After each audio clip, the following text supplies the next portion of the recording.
Some defendants find it extremely difficult to maintain appropriate conduct in a courtroom, often leading them to engage in extravagant behavior. Today, we present to you some of the most surprising attitudes exhibited by defendants throughout history. Daniel Nicholson, a memorable character who appeared in the judge's courtroom with the belief that he could successfully escape the justice system. He was initially arrested and released on bail, facing charges of weapons possession, arson of a car, and the theft of a motorcycle.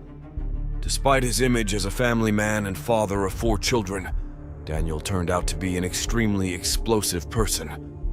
While awaiting trial, a series of events triggered an incident worthy of an action movie. Daniel tried to escape from the courtroom and, in that attempt, ended up injuring a court official, which led the judge to revoke his bail. She probably thought that this measure would keep the defendant calm, but she was very wrong. Instead of calming down, Daniel continued to express his disagreement and constantly impede the process. He even went to the point of getting up from his chair to make his complaints and insults heard. As if he thought he was a specialist in action scenes, Daniel tried to jump to escape his position in the room, but ended up completely immobilized by the security agents. Fortunately, thanks to their intervention, the incident did not escalate to more serious levels.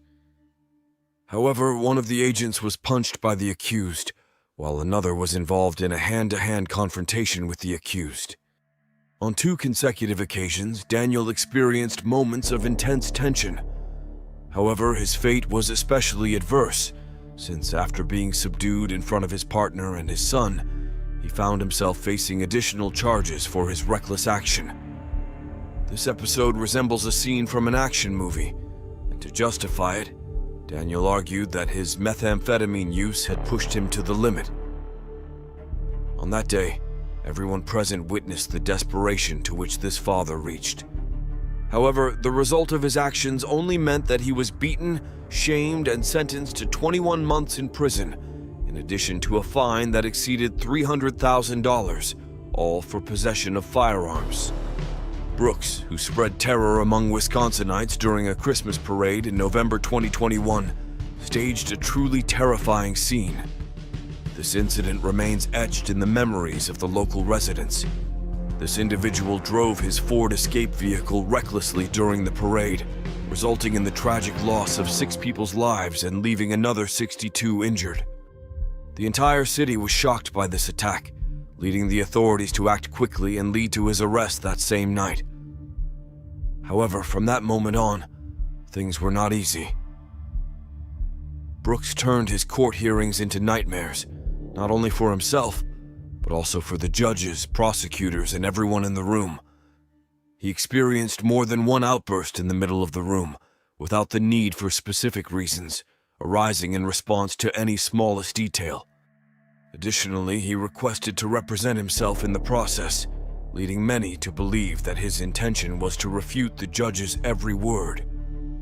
Furthermore, he raised his voice in court and refused to follow the rules.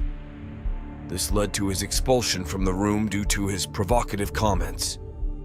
The legal process continued without his presence.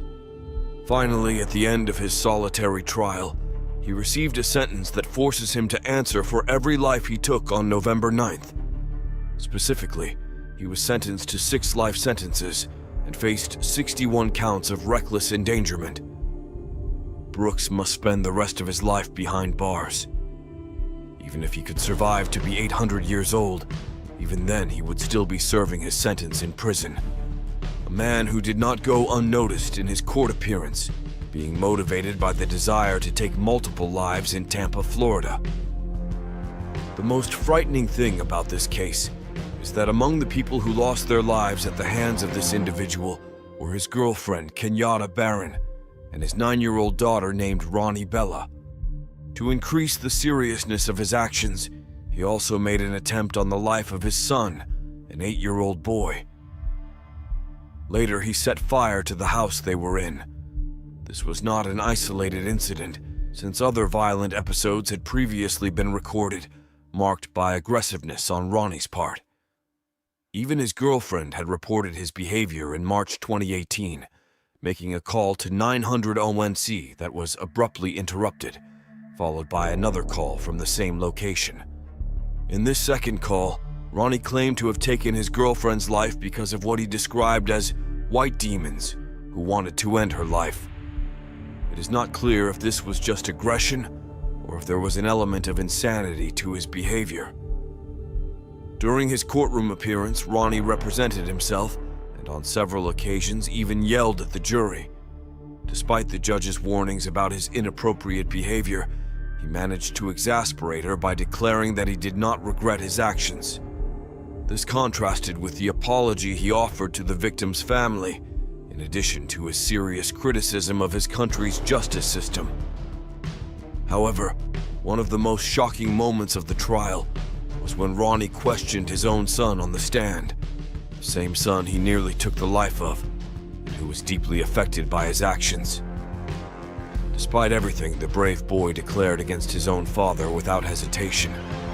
The judge, at the conclusion of the trial, commented that Ronnie's case was the worst he had seen in his entire career, and, following the jury's recommendation, imposed 3 life sentences without the possibility of parole. In addition, he was sentenced to more than 30 years for aggravated child abuse and another 30 years for setting a fire. Calvin Lloyd, an individual who appeared in court due to accusations of burglary and theft in Miami-Dade County, Florida, when he was only 30 years old. At the time of his court appearance, he was already on probation due to his history as a known car thief, facing similar charges in the past. However, this time he decided to raise his criminal level by entering Miami Edison High School in order to steal a Volkswagen Passat car that was parked on campus. Confronting Judge Catering did not intimidate him at all, and he chose to interrupt her repeatedly.